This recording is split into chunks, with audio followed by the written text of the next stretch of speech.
Yo, what is up guys? Voltex here, back here in Ninjala. Welcome to Season 7 of Ninjala. I haven't made videos in a while, but I'm back here with another weapon analysis. Today we're going to be looking at the newly released weapon, the Paw-xing gloves, and then the Ogre gloves. The Paw-xing gloves are basically like a rushdown style weapon. Because you see here, they're really fast, they attack really fast, and there's overall really good right now so far as I've played them. They have really good mobility, really good attacks, and they're super fast. I'm gonna be, doing the usual covering of the weapon, explaining how they work, explaining all the abilities we see here. Because since this is a new weapon, it comes with a brand new kit as well. Starting with the special. Dang, I actually forgot the name of the special whips. It's called overpowering something. Basically, you give yourself like a little buff and with this meter around, and what it does is it turns your normal attack into this like spinning lunge that has super armor on it and does slightly more damage than the regular normal hit attack. For back attack, I don't really know the effect, if it has any effects for back attack. The attack lifts damage. I think it just does more damage and whatnot. And then for the wide attack is a little special case, because as recently found in the community, if you do a wide attack with it, it has this like damage over time effect, as you see here, which is pretty interesting overall. A damage over time, because it's the first weapon that has something like this anyways. And the dot damage can kill, and it has the same knockout effect as potent poison.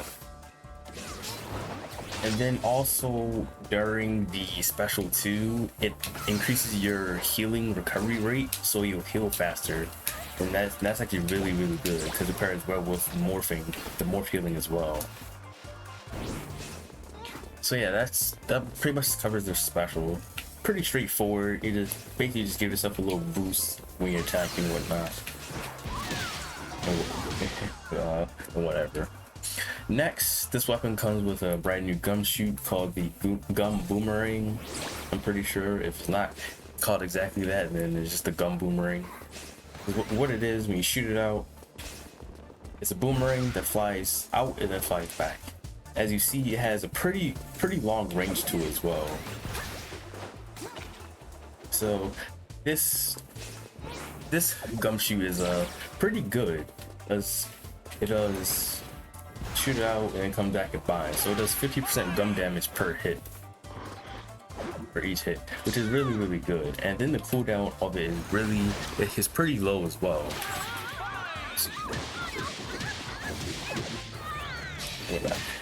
This gumshoe is mainly used best for, like, I guess, attacking people on drones and setups. If you're attacking someone, you can throw it out, set it up.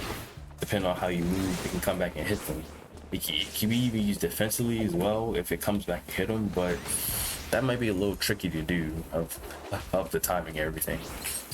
Overall, this gumshoe is pretty good and is really useful.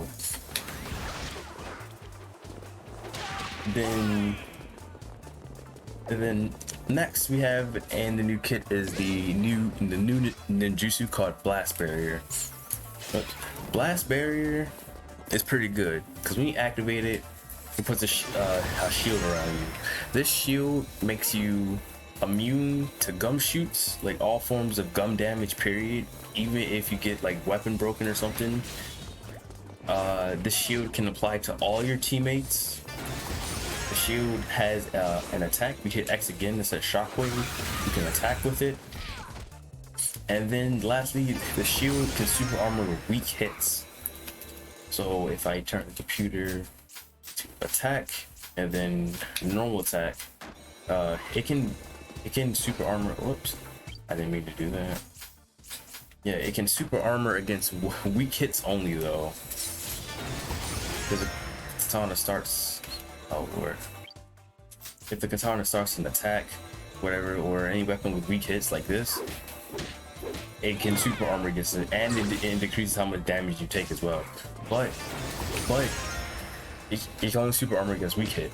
Any hits that are like big hits like that, it will still be able to knock you back. So it depends on the weapon as well. So for example, like the scrap saber, since all their attacks like knock people back, they can like knock you back during blast barrier, but you still take reduced damage though.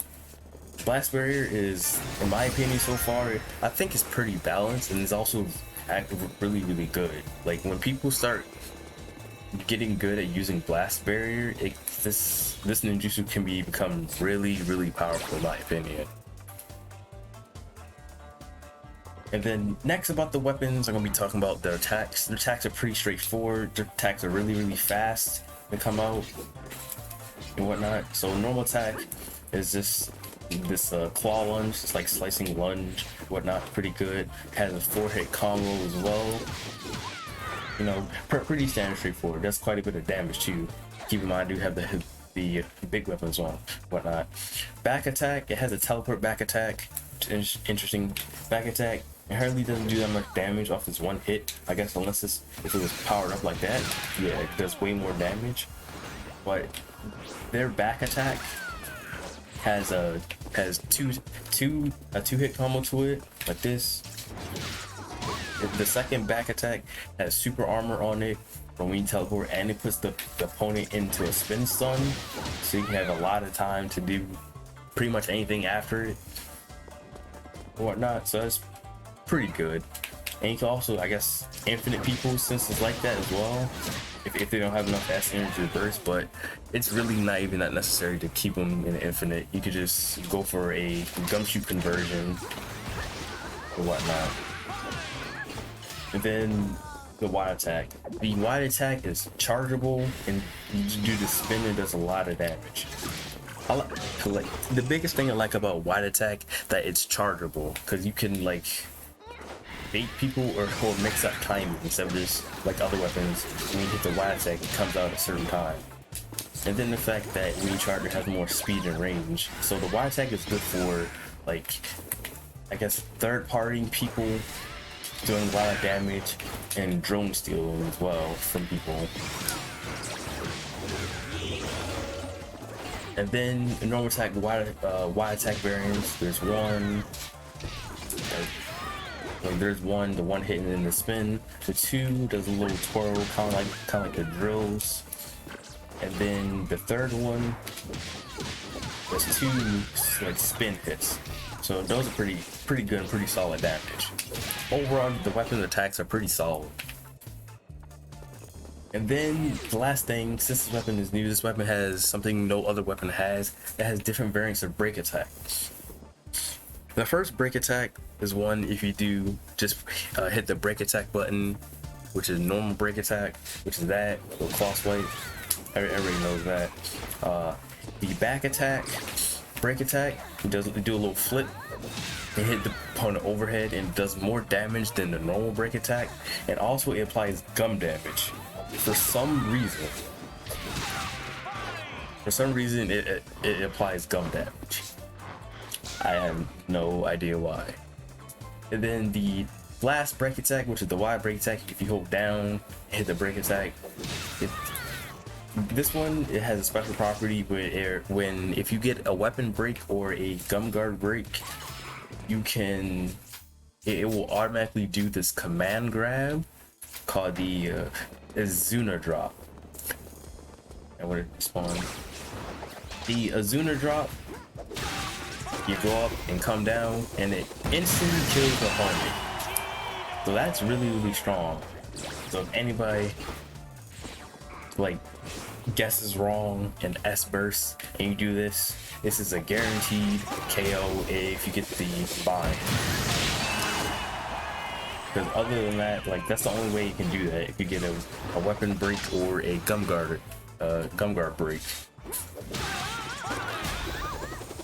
You can also cancel, like, as soon as you drop the ground like that, you can cancel the slam. Because normally, if you wait out the entire thing, you just like jump, but as soon as you hit the ground, you can press the dash. You can like cancel the jump up and continue moving. So yeah, so that's pretty much all the break attacks for this weapon. It's pretty solid. This weapon is really good overall. Like it's not. I don't think it's like overtuned or undertuned. It's like pretty balanced, all things considered. And then real quick, the weapon abilities slash passives. The first passive is if you run like this. Let me do it next time. Because each weapon has like a normal run speed. If you run for like about a second, you can go into this like sprint state and go really fast. And then in this state you have increased jump because you're running faster and whatnot. So this is really good for saving S energy and whatnot and getting around the map. So yeah, so this first pass is really good. And then the second passive for the big weapon is basically, because the description is a little weird how they worded it, but what it actually does is your gun boost requires one less energy, S energy to use. So instead of 3, you only take up 2 to gun boost around. That's really good. That automatically makes this weapon like really good in mobility, because you save S energy by 1 compared to the other weapons, which are really good. So that pretty much does it for about this weapon. Trying to remember if there's anything else if I can remember at this time or whatnot. The next weapon I will be covering, which is the second variant called the Ogre Claws, and those weapons are kind of weird, if I do say so myself, with the kit they gave it. But yeah, but anyways, this has been the Paw-xing gloves. This weapon is pretty solid all around, and it's really fun to use. But I will see you all in the Ogre Claws video when I make that. See ya.